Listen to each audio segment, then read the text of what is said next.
a gente estava explorando basicamente o início, né? Falando que tudo é uma evolução do expressionismo, inclusive a arte abstrata é uma evolução natural, né? Na medida em que você vai tornando a coisa cada vez mais subjetiva, na medida em que você vai se afastando cada vez mais de copiar a realidade, onde o limite desse afastamento é a abstração, a gente ainda está falando de expressionismo, né? E como eu falei para vocês na outra aula, existem vários movimentos abstracionistas, né? E a gente falou de alguns deles aí. Enfim, falamos até de Mondrian, que foi um caso curioso onde um movimento artístico surgiu dentro de uma escola de artes, a Bauhaus. Lembra? E a Bauhaus, que foi fechada pelos nazistas em 1936 e obrigou boa parte desses artistas a fugirem da Europa em direção à América. Né? O Mondrian, inclusive, foi um deles, né? O Mondrian é esse que faz os quadradinhos aqui, né? O Mondrian foi um deles. Tem uma obra que ele fez da fase norte-americana dele, deixa eu ver se eu selecionei aqui. Neoprimitivismo.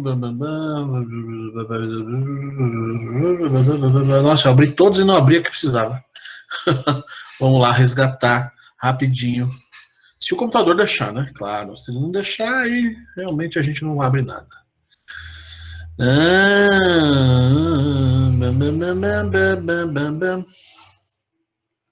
Cadê? Não, está aberto. Abstracionismo, neoprimitivismo. Justamente é o que está aberto lá embaixo. Eu que tô ficando louco.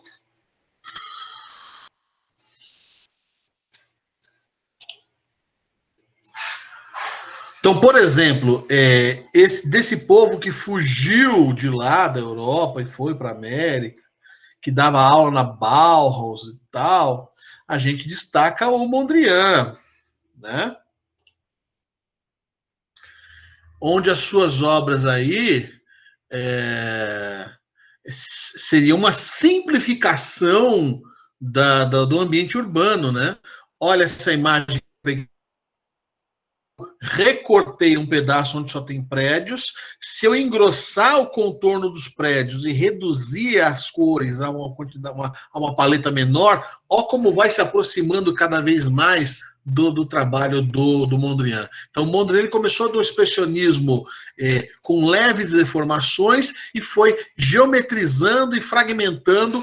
Claro que não sozinho, né? A gente já começa a perceber que há influência de outros movimentos que estavam ocorrendo simultaneamente a esse. Se você olhar para esse trabalho e falar assim, nossa, mas não parece Picasso, parece cubismo, pode ser que tenha tido influência, sim, do cubismo, né?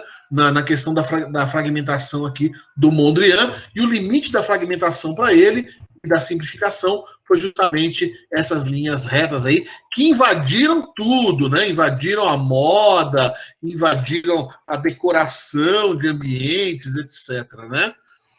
Graças à participação dele na Bauhaus, onde surgiu um movimento conhecido como neoplasticismo, que é a versão em pintura do De-Stil, que é um estilo de arte moderna aplicada a móveis e a decoração, que nasceu dentro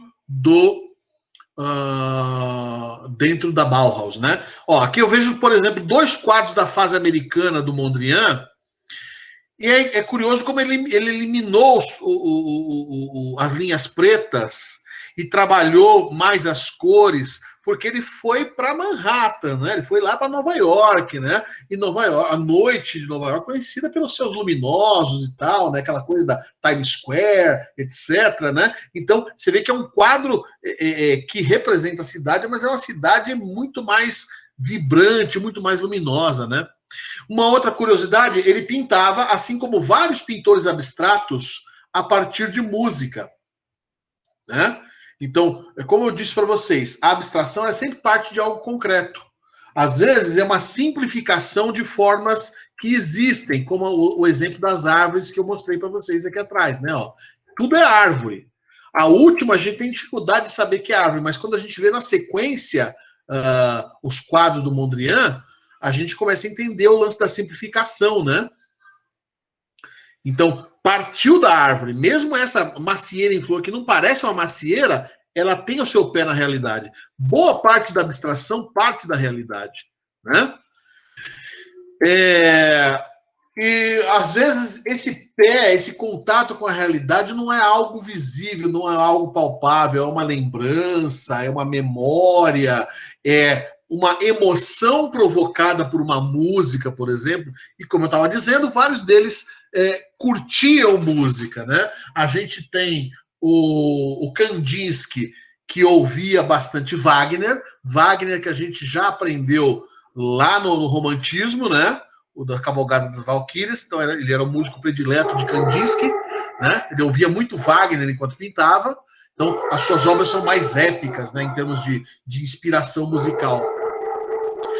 A gente tem Paul Klee, que também dava aula o Kandinsky dava aula na Bauhaus, Paul Klee dava aula na Bauhaus, né? Paul Klee, que tem uma linguagem mais geométrica e tal, ele ouvia bastante jazz, né? Assim como o Mondrian, que também curtia muito jazz, né?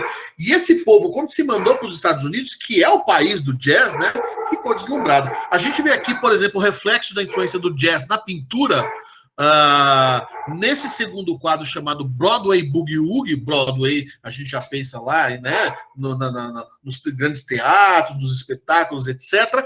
E Boogie Woogie, ele é um ritmo musical, uma variação musical originária do jazz, que deu origem a um outro ritmo musical que muitos de vocês conhecem, e eu não vou falar nada, que é para a gente ter a experiência musical de ouvir esse ritmo. Rock and roll, amiguinho. Rock and roll. Hoje é dia de rock, baby. Pois é, rock and roll, rock and roll. O rock and roll, ele surge quase que diretamente do Boogie Woogie, né? Porque ele tem essa estrutura de um conjunto de frases musicais e o solo, um conjunto de frases musicais e um solo, né? Vem direto. O lance do solo da guitarra, que é típico de qualquer composição de rock, desde um rock mais tradicional, como o rock and roll mesmo, esse estilão do Chuck Berry, do Elvis Presley, né, dessa galera mais da antiga, né? Até as vertentes mais recentes do rock, né? O heavy metal, o progressivo, o eletrônico, né? Enfim, e os ritmos que foram bebendo um pouco dessa fonte, misturando com outras coisas, como funk, como disco, como, enfim, né? Folk music, enfim, tudo tem a sua raiz aí, né? Tudo tem a sua... São derivados que partiram do jazz, né? Bacana, né? Bacana. E esses pintores abstratos ouviam esse tipo de coisa, né? Ouviam esse tipo de som. De buenas. Então vamos lá. Voltar para a nossa apresentação. Então, a gente vê influência direta do jazz em muitos desses artistas abstratos. Quem assistiu Pollock no nono ano percebe que o Jackson Pollock também era profundo apreciador. É engraçado, né? Como essa geração de artistas abstratos, muitos deles curtiam o jazz. O jazz é a trilha sonora perfeita para casar com a abstração. Ainda sobre expressionismo, tem mais um braço aí que a gente pode colocar em separado, né, que fugiu do lance da abstração pura e partiu para uma abstração mais simbólica, bastante inspirada na arte primitiva, nas exposições internacionais, na arte africana, que é o chamado neoprimitivismo. Dessa escola fazem parte dois grandes nomes que vocês estão cansados de ouvir e falar deles, que é o Modigliani e o próprio Pablo Picasso. A gente vê aqui no quadro Les Demoiselles d'Avignon, de 1907, que é o quadro inaugural do cubismo, o primeiro quadro cubista do mundo. É Les Demoiselles d'Avignon, As Senhoritas d'Avignon, né, de 1907. Você vê no rosto das meninas ali a geometrização das formas, a simplificação dessas formas, né, inspiradas numa arte mais primitiva. A gente pode fazer um paralelo direto com a arte africana, principalmente com as máscaras africanas, né? A gente olha aqui no rosto pintado por Modigliani, a ausência dos olhos, né, os traços alongados do rosto, como lembram bastante esse relicário do Gabão, né, que é a arte pura africana. Modigliani, que era escultor antes de ser pintor, então a gente vê esses traços dessa cultura mais, entre aspas, bota aspas nisso, né? Porque é uma classificação que a gente vê dentro da arte, mas ao mesmo tempo ela carrega um pezinho de preconceito, né? A gente falar em arte africana como arte primitiva, né? Sendo que a arte africana ela se produz até os dias de hoje, né? E porque ela é mais simplificada, porque ela é mais geometrizada, ela é mais primitiva, né? Enfim, então tem que ter cuidado com esse termo primitivo. Agora, se você leva em conta o termo primitivo da arte voltando às suas origens na história, aí sim se encaixa bem dentro do primitivismo, né? Que é assim, o Modigliani, ele foi aluno de um artista chamado Brancusi. Deixa eu achar aqui. Ano do cubismo? Não é aqui. É lá no começo também, é no mesmo.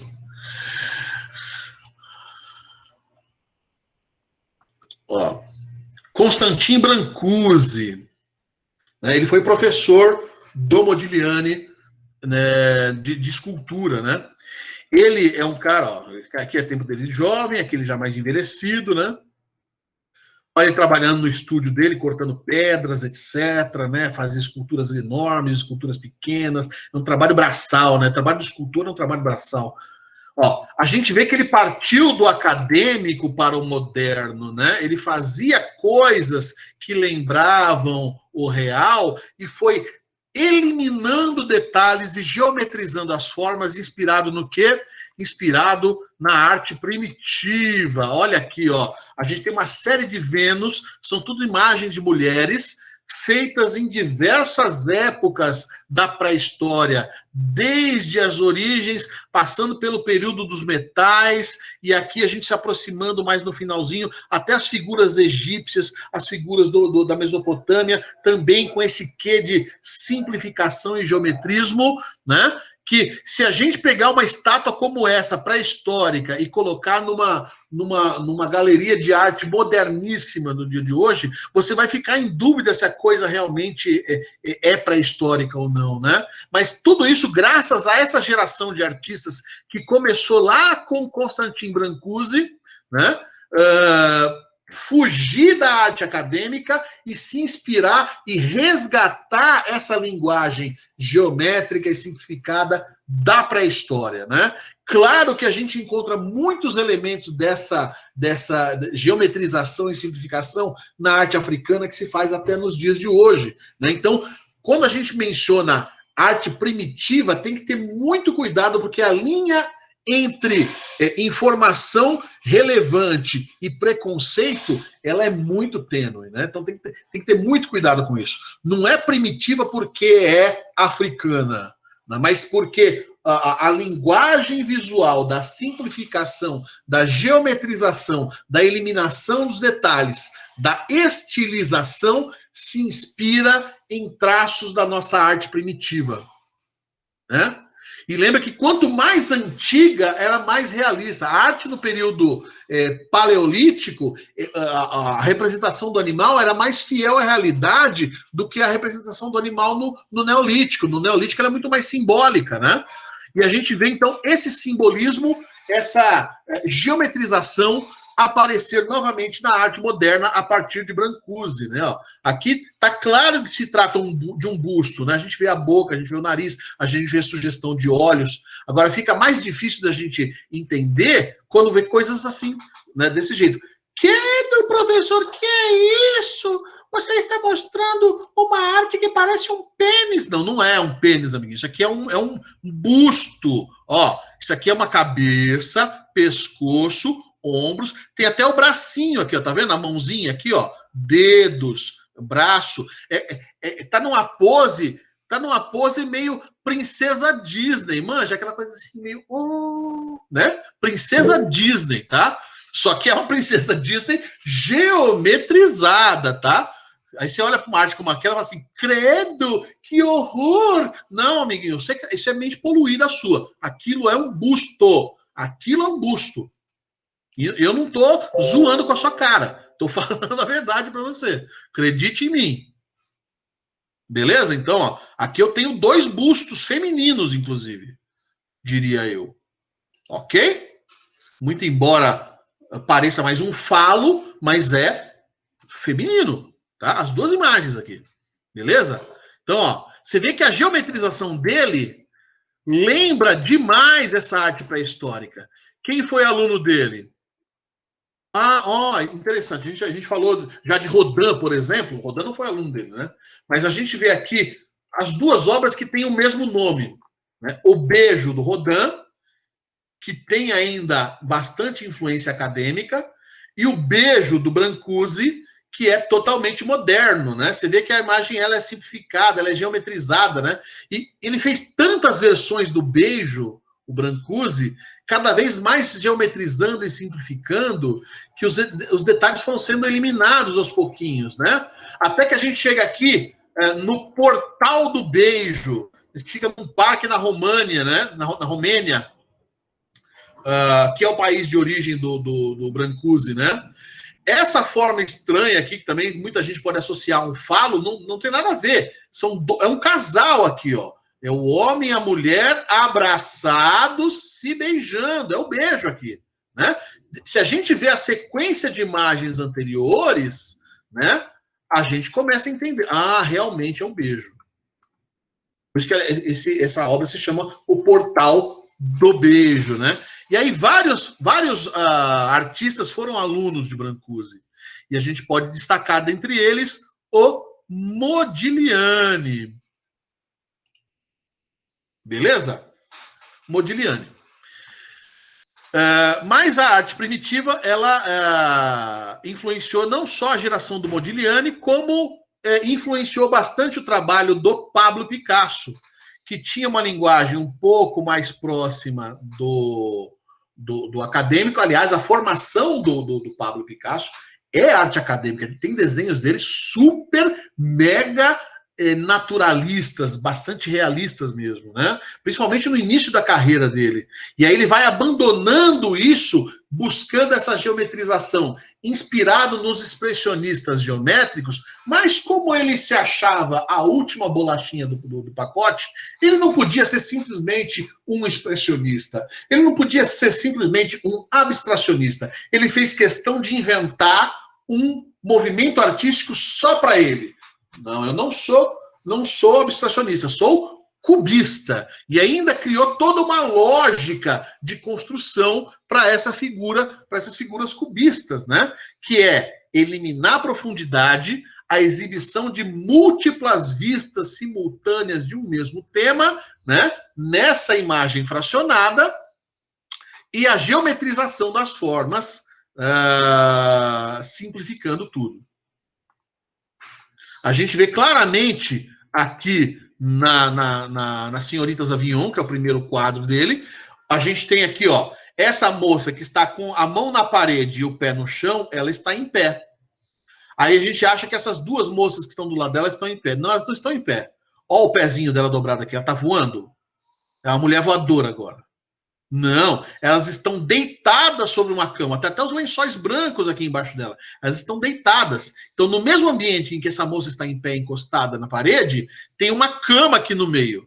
Mas não estou vendo a cama, não estou vendo a profundidade. Pois é, porque o cubismo, ele matou, ele acabou com a profundidade. Ele mostra múltiplas vistas simultaneamente. Eu estou vendo esse aqui de lado e aqueles que estão deitados eu pus no mesmo plano, né? E a própria figura humana toda é construída desse jeito. Olha o rosto da mulher de frente, olha aqui o tronco de costas, mas se você olhar um pouco de lado, você vai ver um seio, você vai ver uma perna, então ela não está de costas, ela está de lado, mas ela está de frente. Ela está de costas? Ela está de lado? Não, o importante é que ela está. Eu mostro múltiplas vistas fracionadas, quebradas, de forma simultânea para dar o efeito da profundidade aliás, para substituir a profundidade no cubismo, né? Vários artistas são cubistas, né? A gente destaca o Pablo, a gente destaca Leger. Leger tem uma linguagem um pouco diferente. Você vê que as figuras dele são mais arredondadas. Por essa razão, ele ganhou o apelido de tubista. Tubista, de tubo, né? Que é arredondado. Ele é um cubista, mas ele trabalha com formas mais arredondadas. Então ele foi chamado de tubista. Mas a mesma lógica que o Pablo aplica nas suas obras cubistas, Leger aplica nas suas obras cubistas também. Temos outros cubistas ao longo do tempo, tem o Braque. Braque, ele aprendeu tanto essa técnica, ele treinou tanto, e que tem quadro que você fica em dúvida, mas esse quadro é Braque ou é Picasso?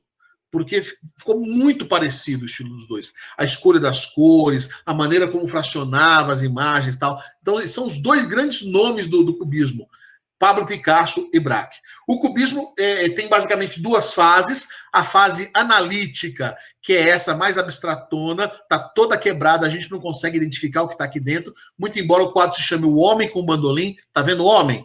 Nem o bandolim, né? Mas acredite, tem pedaços deles espalhados aqui. Eu tenho uma parte do nariz aqui do cara, da boca, do queixo. Aqui eu tenho pedaços do bandolim quebrados, espalhados ali no meio. Então, partiu-se é uma abstração que parte da realidade, mas é uma abstração que é controlada pelas múltiplas vistas simultâneas. Por isso que essa figura monstrenga aqui embaixo, a gente acredita, e dá para acreditar que é uma mulher, né? Que é uma mulher realmente. Tá? A mulher nua, diria eu até. Não, nu sobre fundo branco. Um pé, outro pé. Um braço, outro braço. Ó, um olhinho, outro olhinho. A boca, o nariz, o cabelinho. Tem até um seio aqui. Não vou falar o que é. Enfim, tá aí. A mulher está nua, amiguinho. Está nua. Todas essas vanguardas, é legal você começar a fazer correspondências com artistas nacionais, para a gente entender um pouco do nosso modernismo. Porque no nosso modernismo não tinha cubismo, no nosso modernismo não tinha expressionismo, no nosso modernismo não tinha surrealismo. Como o nosso modernismo ele bebeu da fonte de toda a arte europeia ao mesmo tempo, ele é uma mistura de tudo um pouco. Tem um pouco de cada coisa nas obras dos artistas, mas alguns se aproximam mais de uns, mais de outros. A gente tem, por exemplo, a Anita Malfatti, que eu já falei para vocês na aula passada, quando eu estava mostrando o Kirchner. Nessa aqui, ó, do cubismo, eu apresento para vocês o Rego Monteiro, Vicente do Rego Monteiro, que foi um dos artistas que participaram da Semana de Arte Moderna, né? E eu apresento a própria Tarsila do Amaral, que dizem, na temporada que ela esteve na Europa nos anos 20, ela não estava presente aqui na Semana de Arte Moderna, né? A gente associa muito a Tarsila do Amaral à Semana de Arte Moderna, mas ela não estava no Brasil, né? Ela, na sua temporada na Europa nos anos 20, ela chegou a ter aulas com vários desses artistas, né? Pegar dicas com diversos artistas. Dizem que ela teve aula com o próprio Pablo Picasso, né? Muito embora eu veja, assim, semelhança, por exemplo, nessa fase antropofágica, bastante com o cubismo sintético do Picasso, mas essas formas mais arredondadas, etc., me lembram muito mais o trabalho do Leger do que de qualquer outra coisa. A arte do Leger também lembra bastante de Cavalcante, que eu não estou apresentando aqui, mas falarei dele um pouco mais para frente, tá? Para vocês. Então é outro artista moderno que participou da Semana de Arte Moderna aqui no Brasil, que se inspirou nessa coisa toda. Você vê que o cubismo ele é muito importante para a gente entender a arte moderna no Brasil. O expressionismo, em parte, também é importante para a gente entender a arte moderna no Brasil, né? E eu completaria esse conjunto para a gente entender a arte moderna no Brasil com o futurismo. O futurismo, quando ele foi lançado não só através das artes. Os artistas se juntaram para criar um salão especial, uma mostra especial dessa arte. A música que tocava no fundo não era música, eram ruídos da cidade, então barulho de máquina, barulho de martelo, barulho de coisa sendo construída, é o ruído da própria cidade, é o som do futuro, é o som da modernidade. O futurismo ele é uma homenagem à modernidade, é um ódio ao homem moderno, né? E através do quê? Através da velocidade. Então, essas imagens fracionadas e repetidas nada mais são do que as figuras em movimento, né? Então o futurismo ele lembra um pouco o cubismo, mas ele faz uso dessa linguagem visual para homenagear a modernidade. E se a gente pensar que o nosso modernismo brasileiro surgiu na literatura com uma obra do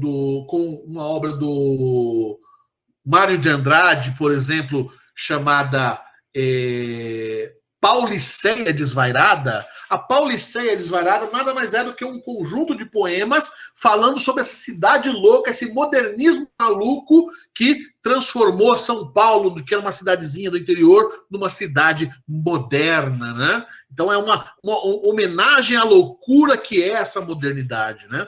Então, e assim como o futurismo, o nosso modernismo teve um manifesto escrito, né? O manifesto moderno foi escrito por Oswald de Andrade, o manifesto antropofágico, né?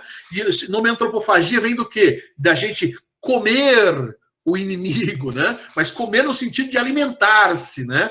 E o antropófago, ele não se alimenta do seu inimigo porque ele gosta de carne humana. Ele se alimenta para poder se apropriar daquilo que o inimigo tem de bom, né? Então ele vai lá e vai pegar o principal guerreiro que ele derrotou, porque a bravura daquele guerreiro vai passar para ele quando ele comer a carne daquele guerreiro, né? É uma honra, lógico que para quem morre e vai virar o rango não é tão honroso assim, mas é uma honra você servir de alimento para o outro, né? Entendeu? Então, a nossa arte moderna, ela se alimenta dessa arte europeia, se mistura com a arte local para criar uma arte nova. Esse é o princípio do nosso modernismo. E isso foi explicado num manifesto que foi publicado no jornal, que é o Manifesto Antropofágico. E por que eu estou falando do futurismo? Porque o futurismo, quando surgiu lá na Itália, né? Ele é um dos movimentos aí tardios das vanguardas, mas que quando surgiu na Itália, ele também surgiu do mesmo jeito, através de um manifesto publicado no jornal. Aliás, o nosso manifesto antropofágico, ele se inspirou demais no manifesto futurista. Tá? Então, nessa brincadeira da aula de hoje, eu já apresentei mais alguns movimentozinhos para vocês, meio que introduzi um pouco a arte moderna brasileira, e para a gente matar essa arte moderna, faltam só os dois movimentos mais difíceis, que é o surrealismo e o dadaísmo, que aí é assunto para a nossa próxima aula, amiguinho. Tchau! Beijo para vocês, tudo de ótimo, amo vocês, não vejo a hora de vê-los ao vivo. Tchau, tchau, tchau, tchau, tchau, galera!